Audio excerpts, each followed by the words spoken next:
เอาเหี่ยวไปใส่บัดนี้เหี่ยวกับคู่ไปใส่พูดน่ะเหี่ยวกับคู่ไปร่วมกันไว้มองหันได้บัดนี้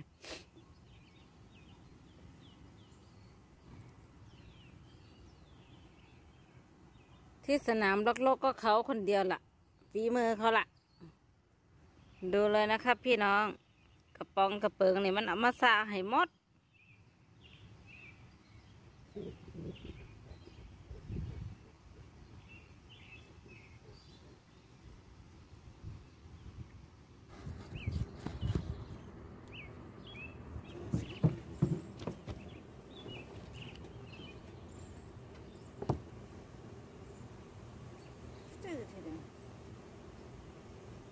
ดื้อเหรอ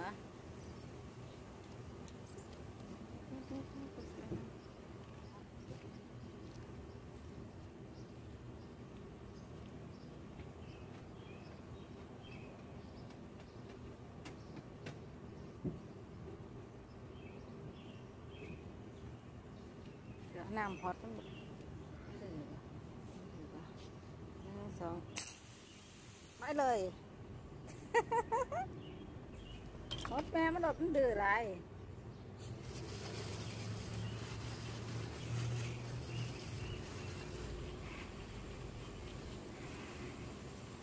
โตทำลายพืชต้นอะไรกัดบัดต้นต้นถั่วฝักยาวต้นอะไรเนี่ยมันกัดหมดเลยพังหมดเลยต้องไปปลูกไม้อีกแล้วแต่ก็สีอย่างนี้เนี่ย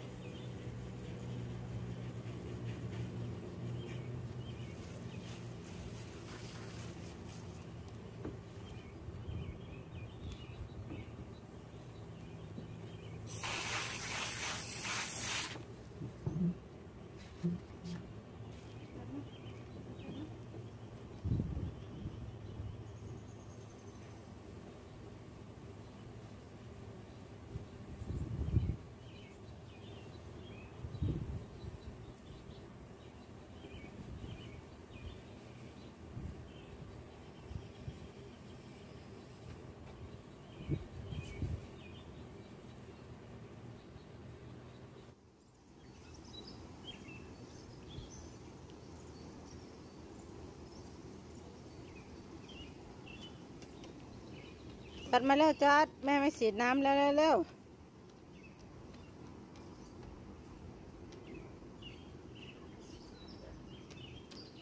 เอาน้ำลายสีดมันให้บอกมันกัดผัก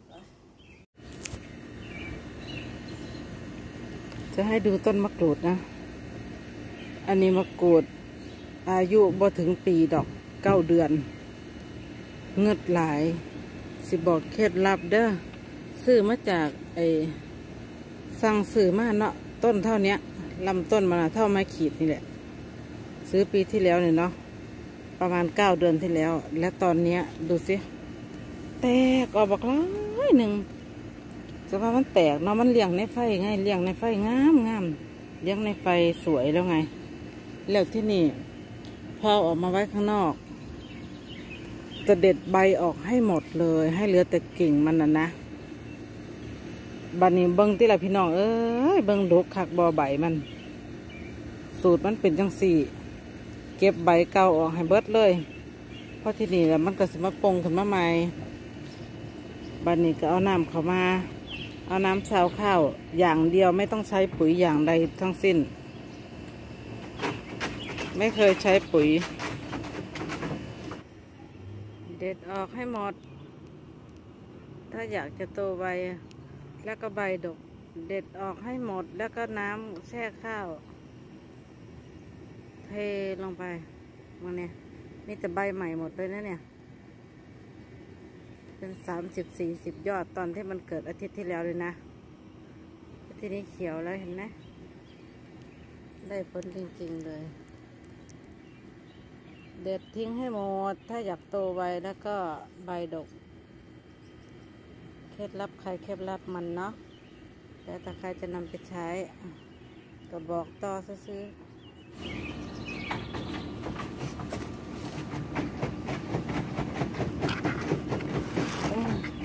ลูกข่อยตัวเนาะถ้าเบิ่งเบี้ยบักเขียพุ่นน่ะหลายเบี้ยบักเขียเพราะให้แยกออกอยู่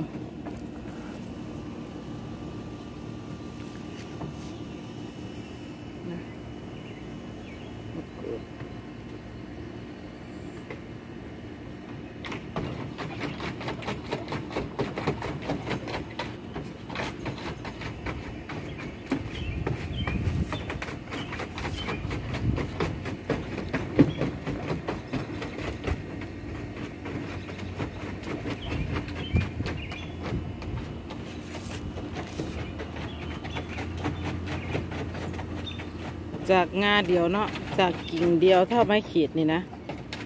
แล้วเอามาปลูกกลายเป็นประมาณนี้นะ9 เดือนเนาะประมาณ9 เดือนนั่นแหละ7 เดือนหรือ9 เดือนนี่แหละเนี่ย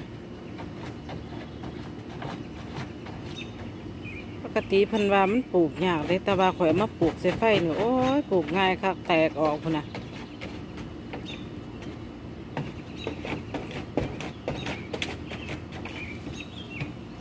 นี่อย่างเล็กหน่อยพุ่นอย่างนะ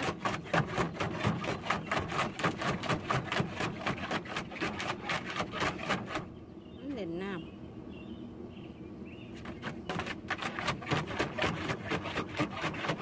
โอ้ยหนวกหูเด็กเลย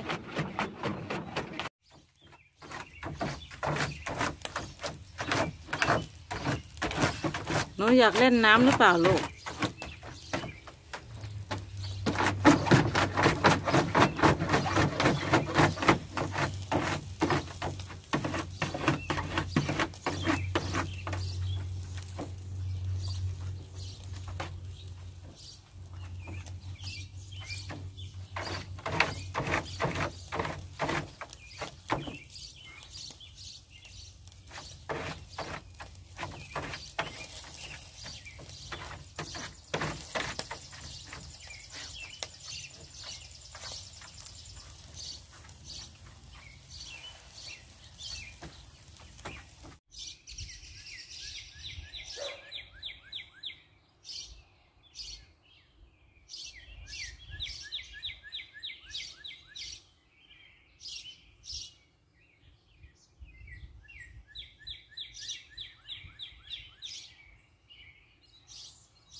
อันนี้สวนมะเขือป่ามะเขือเนี่ย